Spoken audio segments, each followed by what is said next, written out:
का पति हूँ, ये मेरे क्या हैं, बंधन। मतलब ये किसके साथ जुड़ रहे हैं, मैं। इसलिए गुरु पहले कहता है मैं हटा, तो क्या होगा, चाचा हूँ, मामा हूँ, बहन हूँ, भाई हूँ, कौन, कौन, जब मैं ही नहीं तो बंधन भी नहीं, तो मोक्ष भी नहीं। जब मैं जेल में आया ही नहीं तो मुझे जमानत के पेपर्स देने भी नहीं। अगर जेल में हूं तो अपने को मुक्त कराने भी जाऊंगा, पर मैं बंधन में हूं ही नहीं तो जेल में जाना ही नहीं। कितना अच्छा बताया ना कि हम अक्सर क्या बोलते हैं, मुक्ति दो मुक्ति दो मुक्ति दो, पर ये तो बताओ फंसे कहाँ हो। कहीं भी जाओगे, कोई भी नया संत मिलेगा, किसी पे जाओगे तो एक ही बात कहोगे, भगवान शांति देना, मुक्ति देना। तुम ये तो बता दो कि तुम फंसे कहाँ हुए। कहीं कीचड़ में गाड़ी फंसी है तभी तो किसी को हेल्प के लिए बुलाते हो कि आओ मेरी गाड़ी निकाल दो जैसे, पर गाड़ी फंसी कहाँ है ये भी तो बता दो। भरम, केवल भरम हो गया। भरम नहीं हो जाता, जैसे बहुत समय तक हमारे हाथ में दर्द रहता है तो हमको भरम हो जाता है कि अब भी मेरे हाथ में क्या है, दर्द। भरम मानते। तो ये सारा संसार जो मुझे दिखता था वो भरम के आधार पर दिखता था, पर अब जब मैं स्वप्न से जाग गया तो लोग मुझे बधाई देने लगे, अरे बधाई हो आप जेल से छूट के आ गए। पर अब तो मैं जागा हूं, मैं बोलूंगा नहीं ये वाली बात, किस बात की बधाई दे रहे हो, अरे आप जेल से छूट के आ गए ना। तो बोला मैं जेल गया ही कब था, आप ही कह रहे थे। बोला वो तो मैं नींद में बड़बड़ा रहा था, मुझे तो ध्यान भी नहीं। जैसे आप बहुत गहरी पक्की नींद में हो और आपको कोई नींद में ही उठा के बोले कि बेटा ये ज़रा ब्रेड सामने वाले घर तक दे आओ, और आप उठते हो नींद में, ब्रेड उठाते हो, देकर आते हो, सो जाते। थोड़ी देर बाद आपकी तो कन्फेक्शनरी की शॉप होती है, पिताजी पूछते हैं आपसे, बेटा 20 रुपए लाए वहाँ से। बोला किस बात के 20 रुपए, तेरे को मैंने ब्रेड दी थी सामने वाले घर में दे के आने के लिए। बोला मुझे कब दी ब्रेड आपने। तो इसका मतलब उस समय मैं कॉन्शियस नहीं था, जागृत नहीं था, वो मैंने सुषुप्त अवस्था में कर्म कर दिया। तो अब से पहले जो तुमने काम किए हैं ना, वो कौन सी अवस्था में किए हैं, स्वप्न अवस्था में किए, तो जागृत अवस्था में नहीं थे। तो वो सब पर गुरु ने क्या मार दिए, लकीर। जाग तो तुम अब गए हो, अब आप बताओ कौन से बंधन में हो, तो बंधन खोल दें आपके। रात को जो स्वप्न देखा आपने उसमें कि आपके छत पर बूंदी के लड्डुओं की बरसात हुई है और आपने सब पूरी गली में न्योता भी दे दिया, अब इतने सारे लड्डू मैं क्या करूंगा, नहीं, तो मोहल्ला सारा 4 बजे इकट्ठा भी हो गया, तो चलो अपनी अपनी थैलियां ले चले, नहीं, और किसके घर से वो लड्डू भर के ले आएंगे। अब देखते हैं तो छत पे कुछ भी नहीं है, सब उसको बोलते हैं कहाँ है भाई लड्डू, कहता है यार वो तो भूल जाता, वो सोचता है मैं तो स्वप्न देख रहा था इसमें, तो स्वप्न में बोला हमें नहीं पता, हम सब अपना काम वाम छोड़ के लड्डू दो। बोला तो ठीक है मैं दोबारा सो जाता हूँ, दोबारा दिखेंगे तो तुम्हें दे दूंगा। तो मतलब भरम, भरम के आधार पर हम किसी पे दोष लगाते, भरम के आधार पर हमको अलग दिखता है, भरम के आधार पर ही सब हमको दिखता है अलग अलग। लेकिन गुरु हमारा ये भरम ही तोड़ता है, क्या बोलता है, कुछ अलग नहीं है, तुमको अलग दिखाई दे रहा है बस, कुछ अलग नहीं है, एक ही आत्मा है, बहुत सारी आत्माएं भी नहीं है। कई पंथ वाले क्या कहते हैं, बहुत सारी आत्माएं हैं जो परमात्मा से अलग हुई हैं, एक ही आत्मा, सबका मालिक, तो आत्मा भी एक ही है। ये नहीं है कि चोर की आत्मा अलग है, पापी की आत्मा अलग है, महात्मा की आत्मा अलग है, आत्मा सबकी एक ही है, पर जागी जो है वो किसी किसी की नहीं। आप कई बार कहते नहीं हो कि यार कम से कम अपनी आत्मा को तो जगा, जागी हुई आत्मा से बात कर। तेरा कोई दीन ईमान भी है कि नहीं है? जब कोई थोड़ी सी बेईमानी की बात करता है तो उसको क्या बोलते हैं? अपने दिल पर हाथ रख के बोल दे ये बात सच है। या कई बार उसको मंदिर ले जाते हैं, क्या कहते हैं, रख शिवलिंग पे हाथ और बोल, बोल ये झुमका मेरा है। कि शिवलिंग पे क्यों रखवाते हैं? क्योंकि वो सत्य है। बोले सत्य को बता, सत्य बता कि ये चीज तेरी है। और आप देखते होगे कोर्ट कचहरी में क्या रखवाते हैं आगे? तो इसका मतलब गीता भी किसकी साक्षी? सत्य की साक्षी। उसमें जो भी बात घटी है वो क्या है? सत्य। तो सत्य बताओ, तुम सच बताओ कि जब तक तुम इस शरीर में आए हो, जब इस शरीर में आए हो तुम लोग, तभी तो तुमको बंधन लगने लगे कि मेरे बंधन है। और गुरु मेरे बंधन खोल दे। गुरु कहता है मुझे कहीं तुम्हारे बंधन दिख ही नहीं रहे तो मैं खोलूं कहां से? जैसे मैं मुक्त हूं ऐसे तुम भी मुक्त हो। बस मैंने अपने को स्वप्न से जगाया है, तुम भी स्वप्न से जाग जाओ। ये तुम्हें अलग अलग क्यों दिखाई देता है? सारा कुछ अलग अलग दिखाई देता है, पर आप देखो अलग अलग होते हुए भी ये सारे पार्ट शरीर के एक में लगते हैं, तब जाके इसका एक नाम पड़ता है। कभी आप कहते हो कि ये हाथ ब्रेड लेने गया, ये आंख ने मैच देखा, मुख ने गाली दी। आप व्यक्ति का नाम लगाते हो, व्यक्ति का नाम लगाकर आप देखो उसके सारे शरीर के अंगों पर ही इल्जाम लग जाते हैं। काम एक इंद्री से हुआ है लेकिन सब पे ही आप नाम लगा देते हो, पूरे व्यक्ति पर। आप कभी ये बोलते हो कि आज मैंने प्याज फ्राई किए हैं, यही बोलते हो ना, बैंगन का भरता बनाया है, उसका नाम बन गया कि बैंगन का भरता, जबकि उसके अंदर प्याज भी डला है, टमाटर भी डला है, उसके अंदर लहसुन भी डला है, ठीक, नमक भी डला है, धनिया भी डला है, मिर्चा भी डला है। कभी आपने बोला है मैंने आज मिर्च की सब्जी बनाई है? यही तो बोलते हो बैंगन का भरता। ऐसे ही क्या बना? मानव। पर मानव की देह को किसने धारण किया है? स्वयं आत्मा ने धारण किया। अब जब वो आत्मा ने ही धारण किया है तो जो ये तुम्हारे पर लगे हैं आरोप, चाचा चाची बहन भाई, तो उनकी देह को किसने धारण किया है? तू कोई एक विशेष थोड़ी है, जो तेरे को तो आत्मा ने धारण कर लिया, और बाकी सबको किसने धारण किया है? इसलिए बोला तुम दूर ही क्यों जाते हो, पहले अपने को जानो, पहले अपने को जानो कि तेरी देह को किसने धारण किया ये बता दो। रोज तुम्हें इसलिए पक्का कराते हैं और रोज सत्संग इसलिए बुलाते हैं क्योंकि तुम फिर भूल जाते हो। क्या बच्चा पहले दिन ही जाकर स्कूल में सीख जाता है छोटे आ से अनाथ? रोज ही। और रोज ही छोटा बच्चा पूछता है मम्मी ये क्या है, तो कहते हो नीम का पेड़।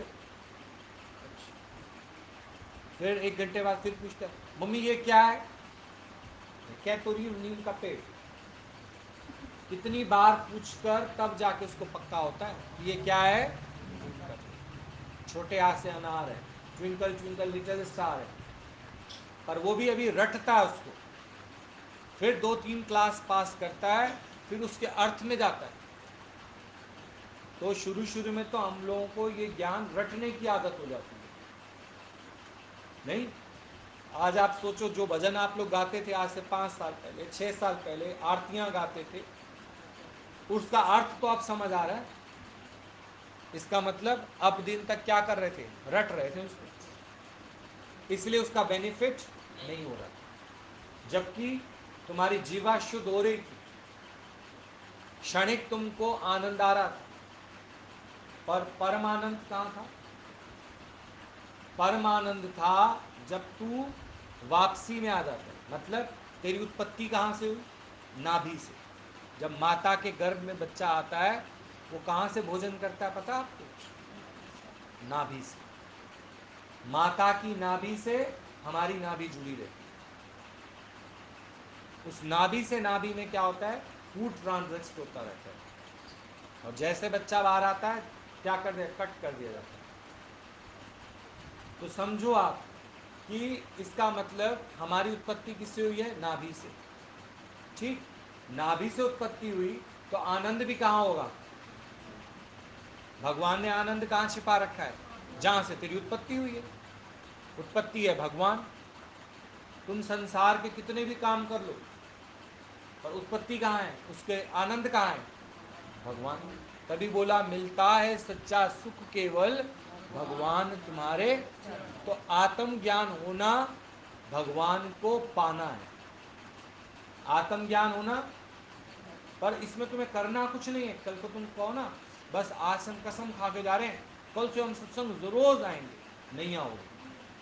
जो ये कह के जाएगा वो तो बिल्कुल नहीं आएगा, क्योंकि मैं कर रहा है ना वो, कि मैं आज कसम खा के जा रहा हूं कल से मैं सत्संग भूल जाऊंगा, वो नहीं आएगा। समझ गए? इतनी भी मैं करने का तुमको राइट नहीं है कि तुम कल से ये काम कर लोगे। समझ गए? तो क्या होगा? सिर्फ तू अपनी आत्मा को जान। आत्मा को जान। आत्मा को जान लेने से तेरे अंदर अपने आप ही वर्किंग स्टार्ट हो जाएगी। अपने आप वो शक्ति ओतप्रोत हो जाएगी। सिर्फ एक आत्मा को जान। हम आत्मा को तो जानते नहीं और सारा दिन अपने अहंकार को आगे लाते हैं। ये जो बात आई जोश जोश में तो आई, इतने लोगों के बीच में हम बोले अरे हम कसम खाते हैं कल से देखना, कल से हम रोज सत्संग करेंगे। तो ये तुम्हारे अंदर थोड़ी देर के लिए लहर आ गई है, लेकिन लहर फिर ठंडी हो जाएगी। लहर उत्पन्न होती है फिर ठंडी हो जाती है। लेकिन जो जागरूकता आती है, जागृति आती है, जाग जाते हो, उसके बाद स्वप्न अवस्था में आते हो। जागते में कभी स्वप्न लिया आप लोगों ने? नहीं। तो अहंकार जो है तुम्हारा ये स्वप्न अवस्था है। और अहंकार क्या है? बोलो, आज तुमसे ही पूछता हूं अहंकार क्या है? और हाँ, ये तो एक ही बात होगी। और अहंकार और क्या है? दिखने के कारण होता है कि मैं देह हूँ, देह में भी वही तो कर्म वो बता दिखता रही। अपने आत्मा के अलावा तुमको जितने भी मेरे दिखाई देते हैं ना, ये अहंकार। क्योंकि फिर तुम उनका आधार पकड़ने लगते हो, खुशी उन्हीं से लेने लगते हो। और आप सोच के देखो, भगवान ने एक साथ तो किसी को बनाया ही नहीं। भले आत्मा तत्व डाला है, जो चीज़ तेरे को पसंद है ना वो इसको नहीं पसंद होगी, और जो चीज़ इसको पसंद है वो इसको नहीं पसंद होगी। पर हम जबरदस्ती का आरोपित करने देते हैं कि तू ऐसा कर ना, तू ऐसा कर। हमें पता है पढ़ाई अच्छी चीज़ है, बच्चे को नहीं अच्छी लग रही। अब मेरे दुख का कारण क्या है? पहले तो बच्चा मेरा है, और अगर कोई दूसरा कहेगा ना तू सारा दिन ज्योति इसके पीछे पड़ी रहती है, पढ़ पढ़ पढ़, मैं नहीं पढ़ता तो ना पढ़े, तू क्यों इससे पैसा खराब कर रही है? अरे बच्चा तो मेरा है। कल को अगर गुंडा बन गया, आतंकवादी बन गया, तो लोग तो मुझे कहेंगे बस तुम इसीलिए पढ़ा रही हो उसको कि कल को लोग मुझे कुछ ना कहें। समझ गए? ये अहंकार है बहुत बड़ा। भगवान थोड़ी देखा उसके अंदर। भगवान देखती तो इतनी नौबत ही ना आती। आती नौबत। इसलिए सारे दुखों की एक ही दवा है, नाम। और वो क्या है? भगवान। दादा भगवान ने एक ही कंक्लूजन निकाला, है ही भगवान, है ही भगवान, है ही भगवान, है ही भगवान। जिनको हम लोग अब पढ़ रहे हैं ना, ये बहुत साल पहले ही प्रमिला भगवान ने एक बीज मंत्र दे दिया। अब बीज मंत्र क्या होता है समझते हो? कई लोग बीज मंत्र का इस्तेमाल कहाँ करते हैं? एक आते हैं दाढ़ी वाले बाबा आते हैं टीवी पर, पहले बहुत आते थे, वो बीज मंत्र देते हैं। कहते हैं बाबा धन कम हो ना तो ये वाला बीज मंत्र पढ़ लो, धन आ जाएगा। पर धन जाने का डर वो कौन निकालेगा? उसका कोई बीज मंत्र है? धन तो आ जाएगा, धन जाएगा नहीं कभी। ये तो बाबा ने बताया नहीं कभी। इसका भी तो कोई बीज मंत्र दे दो बाबा, कि धन जाएगा भी तो सही, कि धन रहेगा ही मेरे पास। अब किसी को संतान नहीं उत्पन्न होती तो उसका बीज मंत्र ले जा बेटा मेरे से। अब संतान तो मिल गई, कल को संतान ने मेरा कहना ना माना तो बाबा उसका कोई बीज मंत्र तो दो। बोला वो नहीं दे सकता, क्योंकि माया को वश करना हम नहीं सिखा सकते, माया को लादना सिखा सकते हैं हम लोग। सारे शास्त्रों में जो बीज मंत्र दिए हुए हैं वो माया के दिए हुए हैं, पर एक बीज मंत्र जो सर्व को ज्ञान, वो सिर्फ गीता में दिया। वो बीज मंत्र क्या है? तू आत्मा है, ये बीज मंत्र। अब जैसे सपोज करो हम लोग खेड़ी गुजरान जाते हैं, वहाँ हमें कोई पौधा अच्छा लगा, या तो हम उसकी कलम काट के ले आते हैं, या फिर उनसे पूछते हैं भाई कोई हमारे को भी तोरी वोरी के बीज दे दो, हम भी डाल लें, हम भी डाल लें। और फिर एज इट इज जो बीज वहाँ, जो तोरी वहाँ उगी हुई है ना, उसका बीज तुम अपने घर में डालोगे ना, तुम्हें करना थोड़ी है, बीज डाल दो, बाकी काम तो मिट्टी का है। मिट्टी अपनी उर्वरा शक्ति से उसको सींचेगी, उसको फोड़ेगी और उसमें से कली निकालेगी, और फिर धीरे धीरे धीरे धीरे बेल तैयार हो जाएगी। तुमने क्या करना उसके अंदर? तुमने तो जो बीज मंत्र लाए हो उसको मिट्टी के संपर्क में दे दो। बताओ मिट्टी ऐसा क्यों करती है? स्टोनडस क्यों नहीं करती है? रेता क्यों नहीं करती है काम? क्योंकि मिट्टी को ही उपजाऊ शक्ति होती है बस। ये पावर किसको होती है? मिट्टी। क्यों?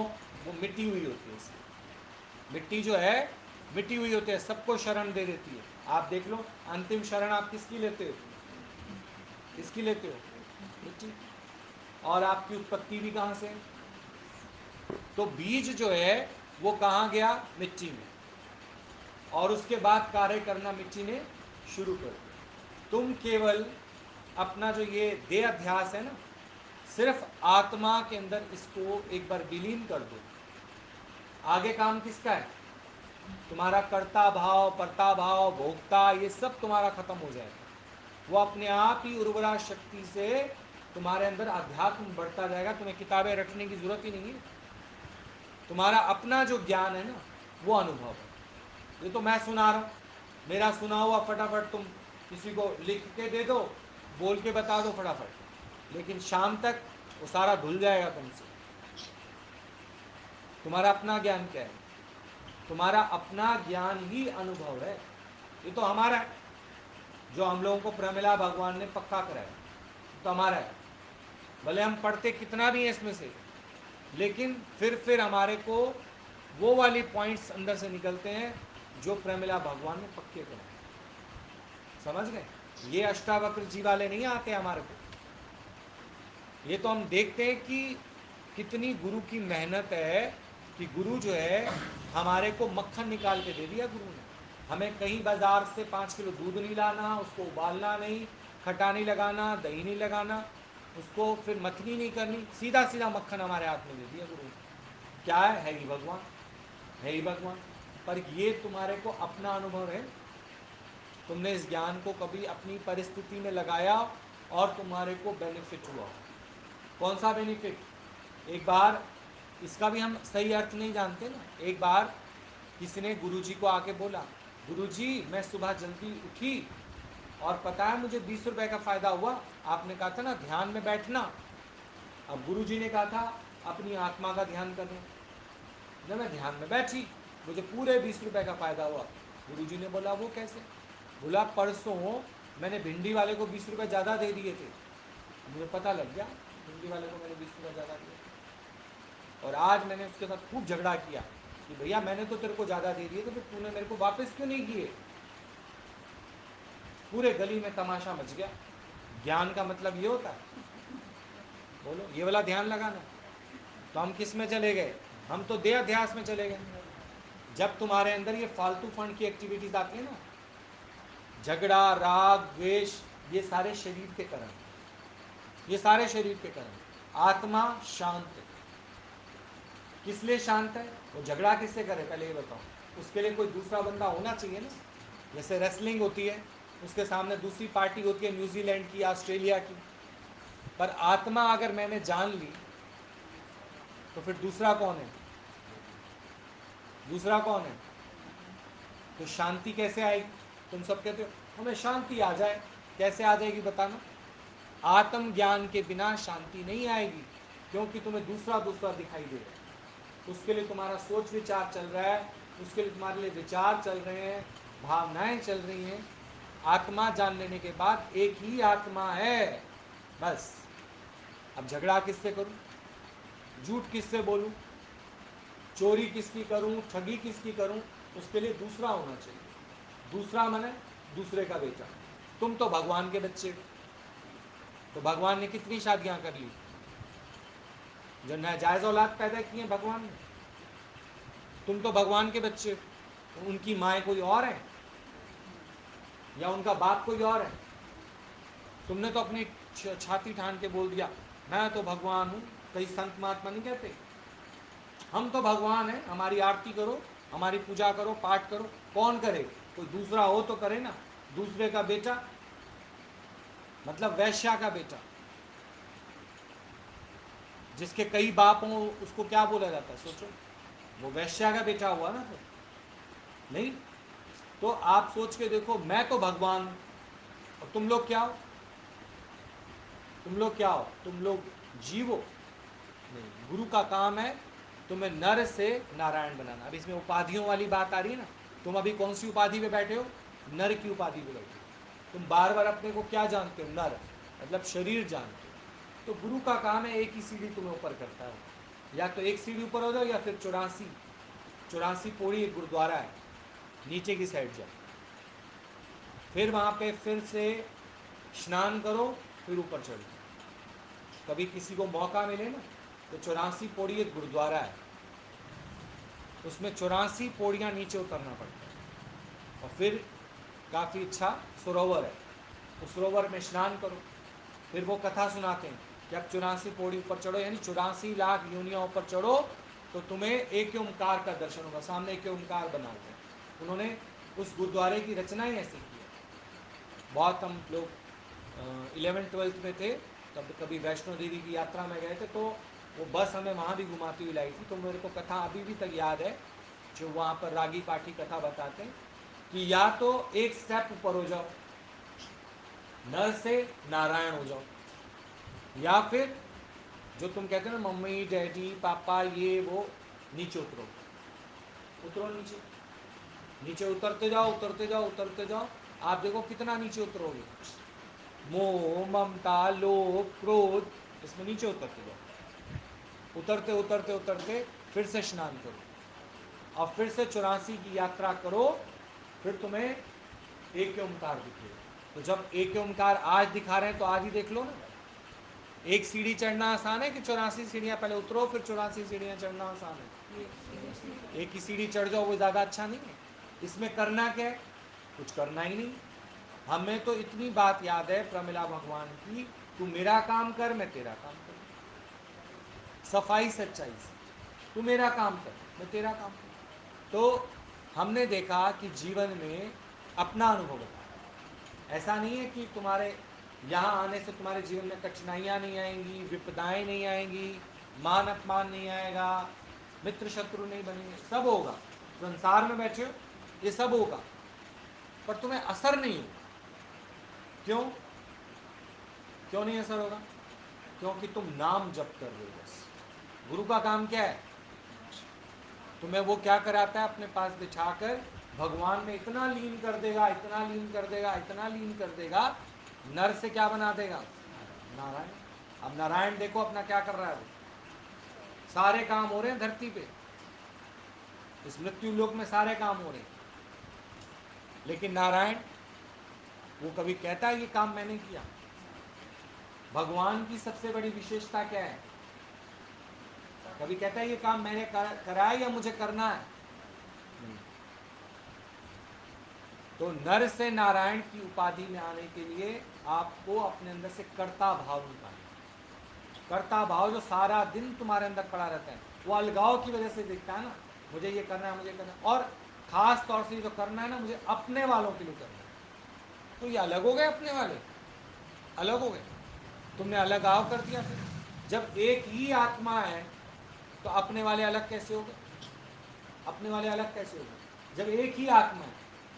जो मेरा कार्य कर रही है वो इसका भी करेगी, वो इसका भी करेगी, इसका भी करेगी, इसका भी करेगी, इसका भी करेगी। तो फिर मैं क्या करूं, अक्सर आप देखो ना, वही वाला ज्ञान हम लोगों को आज दिन तक समझ आता है जिसमें हम कोई कर्म बताएं कि शुरू से आदत है धूप बत्तियां करने की, शुरू से आदत नहीं है हम लोगों को। अब यहाँ हम कोई कर्म बताते नहीं, तो कहते कोई काम तो बताओ, कोई अच्छा चलो पाठ ही दे दो हमारे को। जितने भी शुरू शुरू में जुड़ते हैं ना, सब ये कान में आके ही पूछते हैं कुछ तो होगा, हमारे को करने की जो आदत पड़ी हुई है कुछ तो करें, इतना ही बता दो कि थोड़ी देर नमाज ही पढ़ लें हम लोग, कुछ तो बता दो। ऐसे तो नहीं होता बिना कुछ करे भगवान मिल जाएगा, बिना कुछ करे ही भगवान मिलेगा, कुछ करने से तो भगवान दूर हो जाएगा तुमसे, क्योंकि तुम्हारे अंदर कौन सा भाव आ जाएगा, कर्ता भाव। जिस दिन तुम कुछ ना करने का अभ्यास करोगे ना, उस दिन भगवान तेरे नजदीक हो जाएगा, तेरे में ही समा जाएगा। और जिस दिन तुमने कुछ करने की ठान ली ना, अहंकार, उस दिन वो तुमसे, लक्ष्मण ने बार बार बोला अरे भैया कुछ करो, कुछ करो, कुछ करो। वहां पता नहीं सीता किस हाल में बैठी होगी, तो उसको कमजोर कर रहा है वो या मजबूत कर रहा है, कमजोर कर रहा है। और राम मुस्कुरा देते, मुस्कुरा के चले जाते। राम कहता था मैं सारा दिन कुछ ना करने का अभ्यास करता हूँ, ये फिर मेरे को कुछ करना। तो तुम्हारा अंदर जो सूक्ष्म मन है ना, वो यही कहता है अरे इसे आत्म वात्म ज्ञान मान से कुछ नहीं होने वाला, कुछ करना पड़ेगा उसके लिए, बिना कुछ करे कुछ नहीं होगा। ऐसे थोड़ी है सारा संसार चल रहा है फिर तुम्हें सारा संसार दिखाई देने लग जाएगा। समझ गए, कुछ ना करना। अर्जुन ने लास्ट में क्या बोला, अर्जुन ने यही बोला जब भगवान ने उससे पूछा अब बता कितने लोग मरे, तू जो कहता है मैं इनको मार दूंगा, कितने लोग मरे, कहता है मरा तो सिर्फ एक अर्जुन है। गुरु की जो बात मान ले ना, वो समझो मर गया, क्योंकि बड़ा मुश्किल है अपने मन को कंट्रोल करना। गुरु कुछ कह रहा है, तुम्हारा मन कुछ कह रहा है, मन मर गया तो समझो हम मर गए। मन तो यहाँ तक भी दिखाएगा बाल बच्चे तुम्हारे भूखे मर जाएंगे, फलाना हो जाएगा, ये हो जाएगा, वो हो जाएगा, किसको दिख रहा है ये, और होगा ऐसा कुछ भी नहीं, होगा ऐसा कुछ भी नहीं। उनको प्रकट किसने किया, तुमने, या तो तुम्हें अहंकार है, अस्पताल से बच्चा लाए हो ना तुम लोग, इसलिए तुम्हें अहंकार है कि वो हमने पैदा किए, हमें उनको देखना है। हर एक का मालिक कौन है, जब कहते हो सबका मालिक है, अब जाके साईं बाबा के नीचे लिख दो सबके मालिक हजार, सबके बाप हजार, नीचे लिख दो पहले, नहीं तब तो मजा है। जब तुमने लिखा ही है कि सबका बाप एक, सबका मालिक एक, तो तू कौन बीच में से कूद पड़ा है, तू कौन कूद पड़ा है। यही बात अर्जुन को भगवान ने जब समझा दी, तो भगवान ने पूछा बता कौन कौन मरा है, भीष्म पितामह मरा है, कुलगुरु कृपाचार्य मरा, कौन मरा है, बोला मरा तो केवल एक अर्जुन। फिर उससे एग्जामिन किया, अच्छा अर्जुन तुम तो तीर बहुत अच्छे चलाते हो, बोला भगवान कमाल कर रहे हो, आप ही ने बैठ के तीर चलाए, अब इल्जाम मेरे पे लगा रहे हो, आपने ही तीर चलाए हैं। यहां तो देखो थोड़ा सा भी माया में तुम बढ़ोगे ना, फिर क्या कहोगे, अरे मेहनत के बिना कुछ होता है, कुछ नहीं होता। भैया जी के तो कहने की बातें हैं, जब तक तू मेहनत ना करो ना, कोई नहीं खिलाता रोटी, हम तो कहते खिलाता है भगवान। कुछ ना करने का अभ्यास करो, करोगे तो तुम सारा कुछ। क्या अर्जुन ने युद्ध नहीं किया, पर उसमें से निकाल क्या दिया उसने, कर्ता भाव। किसने कराया उससे युद्ध, भगवान की प्रेरणा ने। पर फिर हमारे अंदर जो चिंता उमड़ती है, और एक सीढ़ी तो ऊपर चढ़नी है, एक स्टेप ऊपर चढ़ना, नारायण, नहीं तो आ जाओ कर्ता भाव में। उसमें देखो आप, ये तुम्हारी उलझने कभी खत्म ही नहीं होंगी, होंगी कभी नहीं खत्म होंगी, क्योंकि तुम किस में बड़े हो, कर्ता भाव। रोज तुम्हारे सामने बड़ी से बड़ी उलझने। पर आप देखो जब भगवान के प्रेम में लीन हो जाओगे ना, भगवान का प्रेम क्या होता है, अच्छा मंदिर सजाना। पहले पहले हम लोग क्या करते हैं, एक हमारे साथ जुड़े हुए कहते हैं आपके इसमें कुछ है नहीं, ना मंदिर सजाना, ना भोग लगाना, ना कुछ करना, कुछ है ही नहीं आपके इसमें। तो हमने कहा नहीं, अपने जीवन को सजाना है ना। भगवान ने जो जीवन दिया है इसको गुरु कृपा से सजा दो। यही मन मंदिर है। बाहर का मंदिर सजाया तो क्या सजाया, अंदर से तो कमजोर हो तुम। फिर आज मंदिर सजा रहे हो, फिर कई कई दिन तक उसकी सफाई नहीं करोगे जब तुम्हारी कोई इच्छा पूरी नहीं हुई तो क्या कहोगे, अब बिल्कुल नहीं खोलूंगी तेरे को, तेरी कोई जोत बाती नहीं करूंगी, जा अपनी बैठी रहे माता रानी, बढ़िया ये माता रानी। तो झगड़ा भी कराओगे उसके साथ, बोले बाबा इस बार तो तेरे को बिल्कुल नहीं लाएंगे, नहीं इस बार तो तू गंदा मुंदा ही बैठा रहे, बड़े तेरे में मैंने लोटे डाले, अब बिल्कुल नहीं आऊंगा। फिर वैर विरोध करोगे उसके साथ। वो कहते हैं भैया कम से कम हमारे को कैबिन से खोल तो दो, हम कोई और तो नहला जाएगा हमारे को, नहीं तो हम तो बिना नहाए बैठे रह जाएंगे। तेरे कहने से नहलाएंगे। देखो सुबह रात से बारिश हो रही है, कौन नहला रहा है, कौन नहला रहा है। और अगर आपने इस तरह से किया तो सोच के देखो, तुम आरती झुलाओगे तब उसको दिया दिखेगा नहीं।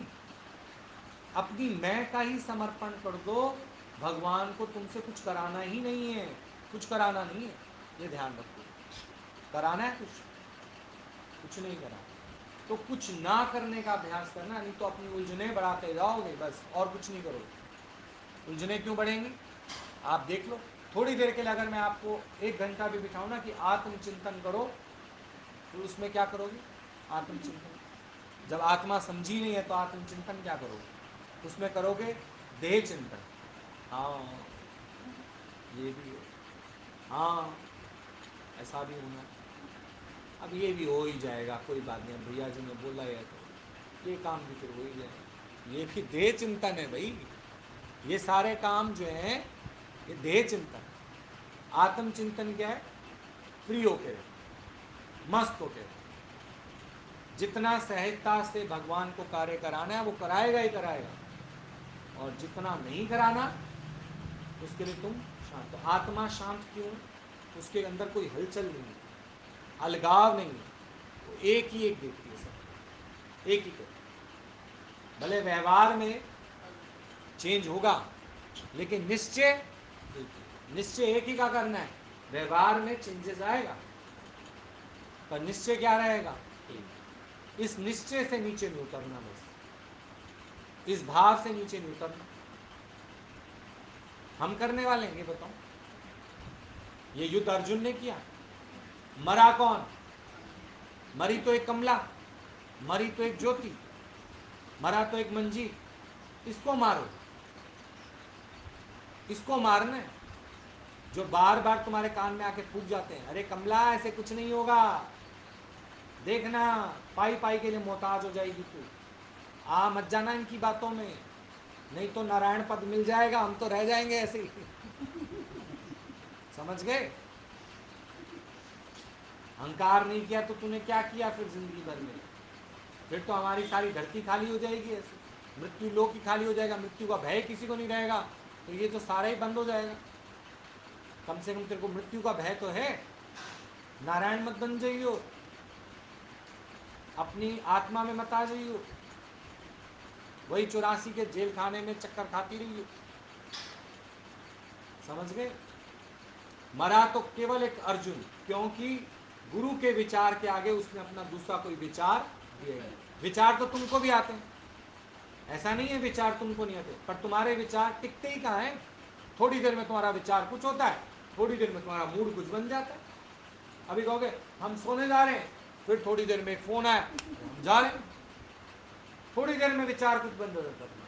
और ज्ञानी का क्या निश्चय, ज्ञानी का जो निश्चय है वो निश्चय बलवान है, उसने अगर आत्मा जानी है तो आत्मा ही जानी है, चाहे इस पे लुट जाओ बर्बाद हो जाओ संसारिक माया छिन जाए, पर वो अपने निश्चय में है तो है। उसको एक सीढ़ी चढ़ना मंजूर है, बजाय कि 84 सीढ़ी नीचे उतरे। 84 सीढ़ी तो तुम चढ़ के आए हो, अब एक सीढ़ी में तुम्हें क्या गड़बड़ हो रही है ये बताओ, बताओ। और अगर तुम यहाँ पर आते हो शुरू शुरू में तो हम क्या कहते हैं, हम जाके ना ये सोचते हैं अपनी घर की उलझने ना भैया जी से सुलझवा लेंगे, है ना। शुरू शुरू में तो यही लगता है घर की उलझने जाके भैया जी से सुलझा लेंगे। उलझन हुई कहाँ है, घर में, तो भैया जी कैसे सुलझा देंगे, जैसे कुंडी तुमने लगाई है भैया जी कैसे खोल देंगे, आत्मज्ञान से जो तुमने वहां पर अहंकार किया है, कर्तापना की है, ये उलझने उसकी वजह से आई। उलझने किसकी वजह से आई हैं? तुम्हारी विचार शक्ति क्यों बढ़ी है, तुम्हारे अंदर क्रोध क्यों बढ़ा है? क्योंकि तुम्हें लगता है हम करते हैं, हम करते हैं, हम करते हैं, कोई हमें मानता नहीं, कोई हमें पूछता नहीं। ये उलझने उस वजह से बढ़ी हैं। तुमने जो मुक्का लात कर दिया है वो किसकी वजह से किया है? उन्हीं की वजह से किया है। अब उलझन तुम्हारी घर में है, सुलझाऊंगा मैं कैसे? हम लोग तो सिर्फ तुम्हारे को सोए हुए से जगा सकते हैं, नर से नारायण बना सकते। वो बेवकूफ लोग होते हैं जो टीवी पे भी हाँकते रहते हैं, हमारे पास आओ सारी प्रॉब्लम्स लेके, हम सबकी प्रॉब्लम्स दूर कर देंगे। अपनी तो प्रॉब्लम दूर कर लो पहले। अगर तुम्हारी प्रॉब्लम नहीं तो दान पेटी क्यों रखी हुई है वहाँ पे? क्यों दान ले रहे हो लोगों? क्यों मंदिर बना रहे हो? तुम पहले अपनी प्रॉब्लम तो दूर कर लो भाई, लोगों की प्रॉब्लम तो बाद में दूर करोगे। अपनी प्रॉब्लम का मतलब चाहे कितनी भी हालत क्यों ना है, ज्ञानी अपने निश्चय से हिलता नहीं है। समझ गए? अब कोई अगर आ जाता है ऐसे, तो वो ये सोच के है ना मेरी उलझनों को ये सुलझा देंगे, नहीं। उलझन हुई तेरे से, जिसके साथ हुई तुझे पता है, पर हमें हमेशा दोष दूसरे का दिखता है। यहां गुरु कहता है दोष जब अपने में देखोगे तो तेरी उलझन सुलझेगी। हम हमेशा दोष किस पे लगाते हैं? दूसरे। जिस दिन दोष अपने अंदर देखोगे उलझन उसी समय सुलझ जाएगी, और उलझन सुलझते ही तुम्हारा ज्ञान में भी मन लगने लग जाएगा। सुई खोई कहाँ है? अंदर। ढूंढ कहाँ रहे हो? बाहर। भी बाहर ट्यूबलाइट जल रही है, अब घर की क्या लाइट जलानी, बिल आएगा, बाहर की ट्यूबलाइट में ढूंढ लेते हैं। सुबह से लेकर रात तक ढूंढते रहो, नहीं मिलेगी। सुई खोई कहाँ है? तुम तुरपाई कहाँ कर रहे थे? अंदर। तो सुई खोई कहाँ है? तो ढूंढ कहाँ रहे हो? उलझन आई कहाँ है? घर में। और प्रकाश यहाँ दिख रहा है तो यहाँ ढूंढने आए उसको। सुई खोई वहाँ है, यहाँ ढूंढोगे। अब आप ही रास्ता बताओ भैया, अच्छी खोई। अब आप ही हमारे गोवर्धन पर्वत को उठा सकते हो। तुम्हारा भी मैं उठाऊं, अपना भी मैं उठाऊं, इसका भी मैं उठाऊं, तो एक के ऊपर एक कितने सारे गोवर्धन हो जाएंगे। हर एक अपने जीवन में आत्मज्ञान लेकर इतनी सी बात है, इसको उठा सकते हो। इतनी सी बात है, तुम तो इतनी सी बात को इतना बढ़ा के उठाओ। हाँ ये हुआ, फिर ये हुआ, फिर ये हुआ, हाय मैं तो बिल्कुल घबरा गया, मेरा तो उस दिन हार्ट अटैक हो जाता। हम कहते हुआ तो नहीं, हुआ तो नहीं। इतना बढ़ा के बताओगे उस कहानी को, मिर्च मसाला लगा के, मीट मसाला गरम मसाला लगा के, इतना उसको चटपटा बना के बताओगे। अरे चीज को उठा लो उसको। नहीं, कुछ भी बोलने की जरूरत ही क्या है? आत्मज्ञान नहीं है, इसलिए bug bug bug bug bug bug सारा दिन लगी रहती है। चीज पे उठा सकते हो तुम उसको। गोवर्धन किस पे उठाया उसने? चीज पे। उसको अपने आत्मा का निश्चय, इसलिए उसने इतनी बड़ी बात को भी किस पे उठा लिया? चीज। और फिर जब उसने उठाया तो नीचे सबने सपोर्ट कर दी। तुम उठाने का काम करो, देखो हरि के हाथ हजार, हजार हाथों से तुम इस राह पर चलो। चलो इस राह पर, बिना किसी विचार इस राह पर चलो। देखो फिर कितने हेल्पिंग हैंड्स तुम्हें मिल जाएंगे। क्योंकि भगवान को तो सभी मानते हैं, भले सोए हुए हैं लेकिन मानते तो सभी हैं भगवान को। इस राह पर बढ़ो। अगर हम सोचे ना अकेले इतना बड़ा आयोजन कर लेंगे तो हरि के हाथ हजार हैं। तुम क्यों आए हमारे पास? हम तो एक नॉर्मल है, क्यों आए? सुबह सुबह 6 से 7 हमारे पास क्यों बैठने आए? भगवान के भाव से। और यही भावना तुम लोग अपने वालों के साथ भी रख सकते हो। अपने वालों से तुम भावना अधिकार की रखते हो तो वहां तो गोवर्धन अपने सिर पर गिरा देते हो, वहां भी तुम चीज पर उठा सकते हो। पर जितना जितना गुरु प्रेम बढ़ेगा उतनी उतनी गोवर्धन को उठाने की ताकत भी तुम्हारे अंदर बढ़ेगी। सारी दुनिया में किसी की बात मानी थी आज दिन तक तुम लोगों ने? गुरु की क्यों मानी है? वही चीज अपने अंदर देखनी। पर ये एक दिन में नहीं होगा। रोज आओगे, रोज याद करोगे, रोज भूल जाओगे। रोज आओगे, रोज याद करोगे, रोज भूल जाओगे। इसका भी अभी मानना आ जाए अब तो हमें सारा कुछ आ गया, भैया जी के पास जाने की जरूरत ही क्या है? अब तो सारा पता ही लग गया गोवर्धन कैसे उठाना है। नहीं, पर उंगली मुड़ जाए तो उसको वापस कैसे लगाना ये तो नहीं सीखा। नहीं, आत्म बल तो अभी नहीं है, सिर्फ नकल ही तो कर ली। सिर्फ नकल ही कर ली ना, नकल से नहीं मिलेगी अकल। बिना अकल के नकल भी नहीं कर सकते। ठीक, क्या आया समझ में?